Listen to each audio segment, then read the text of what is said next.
नमस्कार विद्यार्थी मित्रांनो, स्वागत आहे तुमचं सर्वांचं नितीन स्टडी पॉइंट यूट्यूब चॅनलवर। विद्यार्थी मित्रांनो, पोलीस भरतीबाबत मोठे अपडेट आलेले आहे। 15,631 पदांना मान्यता देण्यात आली आहे। वयवाढ कोणाला मिळाली आहे ही पूर्ण सविस्तर माहिती आपण या व्हिडिओच्या माध्यमातून जाणून घेणार आहोत। मित्रांनो, 2025 ची पण मोठी भरती आहे। मुख्यमंत्री देवेंद्र फडणवीस यांनी 2025 मध्ये 15,631 पदं भरण्याचा निर्णय घेतला आहे।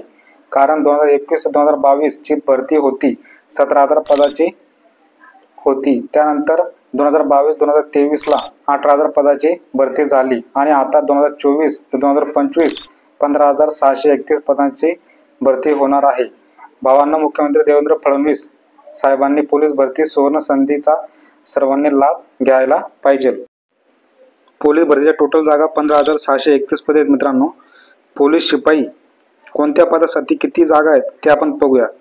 पोलीस शिपाई 12,399 जागा आहेत। पोलीस शिपाई चालक 234 जागा आहेत। बॅट्समन 25 जागा आहेत। बॅट्समनला यावर्षी खूप कमी जागा आहेत मित्रांनो। सशस्त्र पोलीस शिपाई SRPF 2,393 जागा आहेत। कारागृह शिपाई 580 जागा आहेत मित्रांनो। एकूण टोटल 15,361 जागा आहेत मित्रांनो। मंत्रिमंडळाचा काय निर्णय आहे हे बघायला गेले तर 15,631 पदे भरले जाणार आहे। मंत्रिमंडळाने मंजुरी दिली आणि महत्त्वाचा मुद्दा असा आहे की वयवाढीसाठी कोणाला संधी दिली जाणार आहे ते आपण पाहूया। 2022 व 2023 मध्ये संबंधित पदाची विविध वयोमर्यादा ओलांडलेल्या उमेदवारांनाही एक वेळेस विशेष बाबत मंजुरी म्हणून अर्ज करता येणार आहे। कोणाला अर्ज करता येणार आहे ते चला बघूया। कोणाला ही संधी मिळेल चला बघूया। आता शासनाने काय सांगितले होते 2022-2023 मध्ये ज्यांचे वय संपले होते तर स्वतः आपण काय करायचं आहे ते पहा।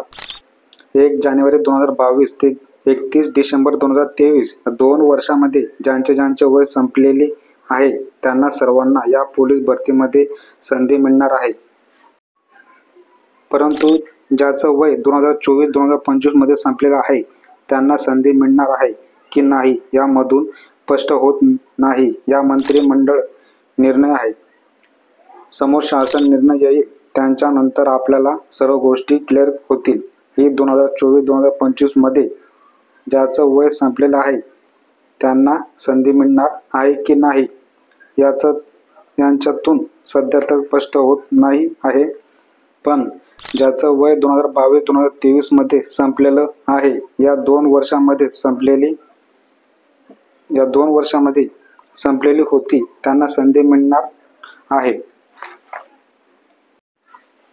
2024-2025 मध्ये ज्याचं वय संपलेलं आहे त्यांना संधी मिळणार आहे की नाही याबाबत कुठलीही स्पष्टता शासनाने आतापर्यंत दिलेली नाही। हा जो मंत्रिमंडळ निर्णय झालेला आहे आता शासन निर्णय येईल। शासन निर्णय मध्ये सविस्तर माहिती दिली जाईल नेमकं कोणाला संधी मिळेल कोणाला मिळणार नाही। परंतु 2022-2023 मध्ये ज्यांचे वय संपलेले होते त्यांना संधी मिळणार आहे आणि 2024-2025 मध्ये ज्यांचं वय संपलेलं आहे त्यांनी काय करायचं आहे येत्या काही काळामध्ये आपल्याला सविस्तर मित्रांनो GR येईल आणि त्याचा नंतर आपण सांगू शकणार आहे।